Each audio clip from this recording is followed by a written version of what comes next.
Hello everybody. In this video, I'm going to go over lockpicker tips and tricks for the PC video game called SCUM. If you're a current lockpicker, you may pick up a trick or two in this video. As for new lockpickers, this isn't going to be just a sweet spot video and off you go. It's going to cover many lockpicker related tips and tricks that I've picked up in the last 6 months or so as a lockpicker. I am by no means the best or a top lockpicker, but I thought it was time to share what I've learned so far. Enjoy the video. We're going to start off with what I believe is the most basic of all if you're serious about lockpicking, the setup. Here we'll go over FPS, DPI, in-game sensitivity, and a few tricks you can do to grab an extra 20 to 30 frames just before you start lockpicking. FPS, which stands for frames per second. The higher this number, the better you'll be able to see the lock move.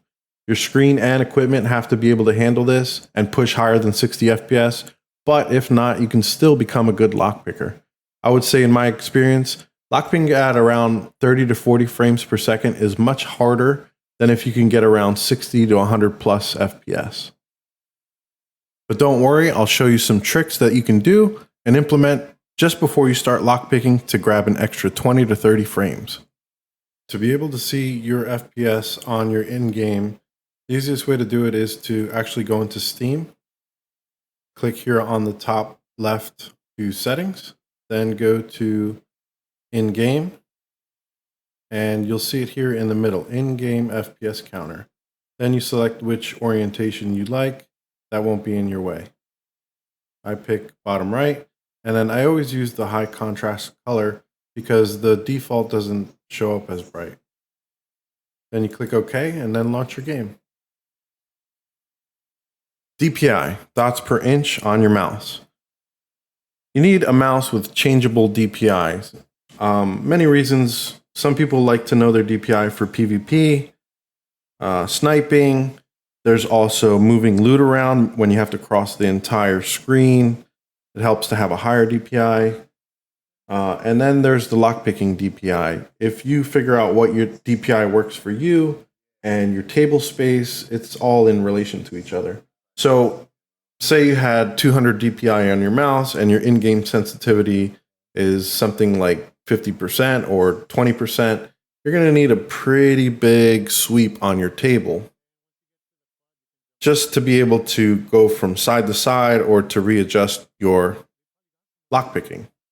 Now, the higher the DPI you have, the more you can miss the second gate that actually unlocks the lock.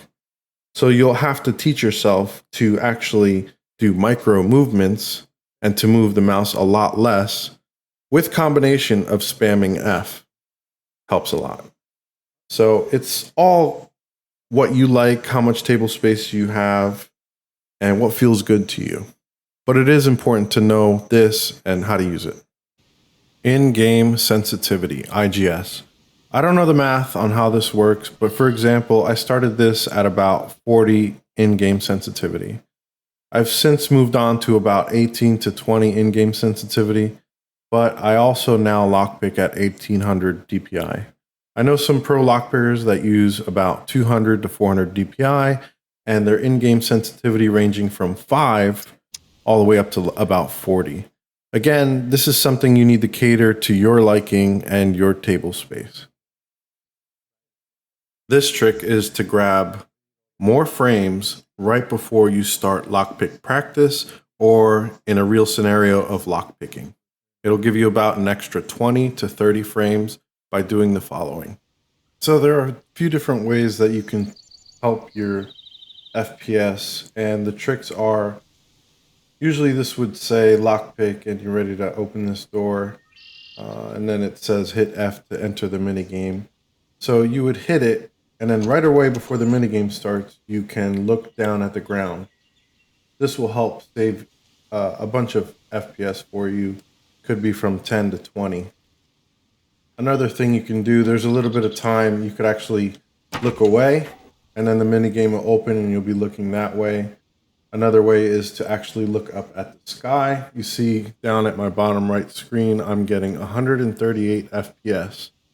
Now, if I'm looking at the door, and I try to lockpick there, it's only 91. I'm running ultra settings, by the way. So from 91 all the way to 138, that's a substantial. And the trick is you just, right before you enter the minigame, you hit F and then look away and look at the sky. Wait a little bit. And as you get into the minigame, you'll actually get a little bit more FPS as well because it's not showing so much on the screen.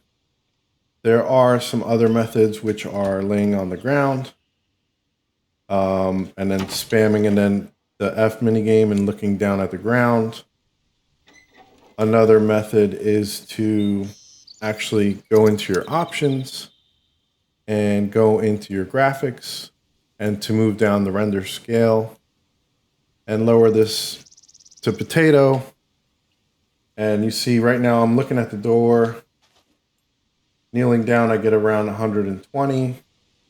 And then if I do the sky trick, I get 167, which is just crazy. But look at my screen. If you open this or you have some immediate PvP, this is a little rough. But if you really need the frames, and trust me, the more frames you get, this will help you a lot. The lockpicking trait, aka thievery. In the character selection screen, when you actually make your character, you want your thievery to be advanced.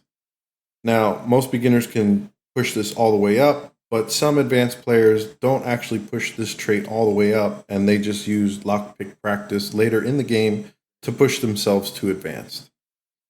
Now, what I'm talking about in this section is that first, I have to explain the point system for the lockpicking practice board.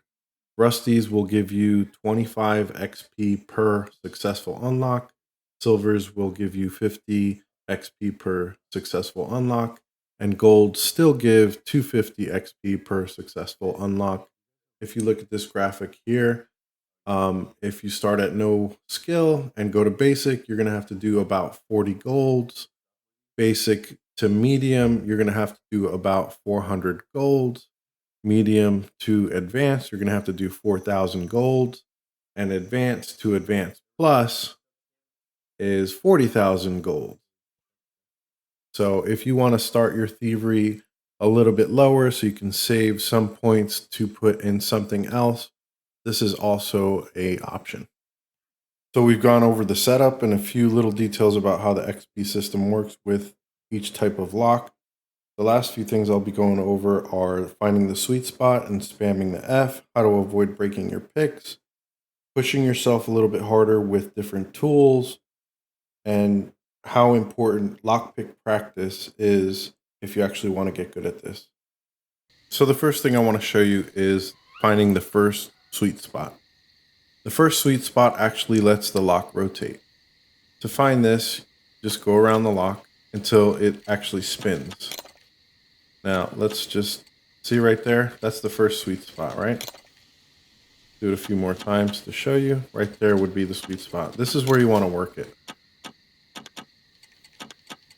From there, you have to figure out, are you going left? Are you going right to do the final adjustment for the final sweet spot? This takes quite a bit of practice. And if you have all your setup correct and to your liking, and you go ahead and practice with that same setting for a while, these locks will start opening up for you.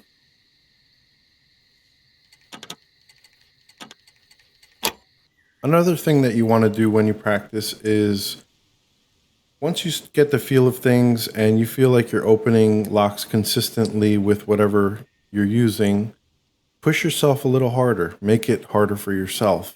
And there's multiple ways to do this, but the easiest way that's already built in is to drop down from, say you practice a lot with the advanced lockpick, which makes it the easiest of all, and no gloves. This opens up the sweet spot a lot, and it makes it really easy. But let's say you're opening them up left and right, left and right, left and right. Don't use that. Use the medium, and then practice with that. You know, and this will make things a little bit harder for you. And if that's too easy, then go all the way down to the bobby pins. These are the hardest to lockpick with because the gap is a lot smaller.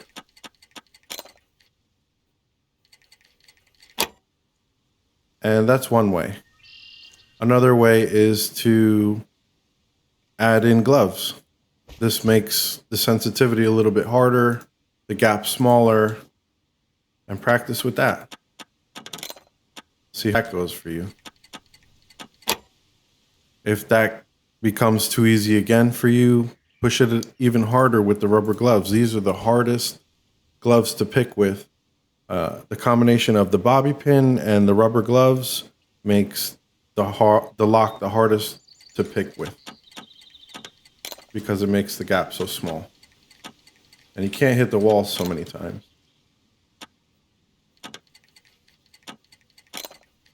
You see the difference in how I'm lockpicking now? There you go. Final thing and tip and trick that I know is that if you really want to get good at this, you get yourself a couple of lockpicking boards. You can make them. It doesn't matter the durability. They won't go nowhere. They'll be there forever. So make it at a improvised workbench. It doesn't matter. Just make a bunch of them. Set goals up for yourself. Am I going to do it with the gloves? Am I going to do it with the bobby pins? Am I going to do it with the advanced lock picks? Make sure all the setup is done, all the pre-setup that I just went over. And then say, hey, I want to do 20 rusties today. That'll be my lockpicking practice for today. And then move on with your day. You know, and then just push this number.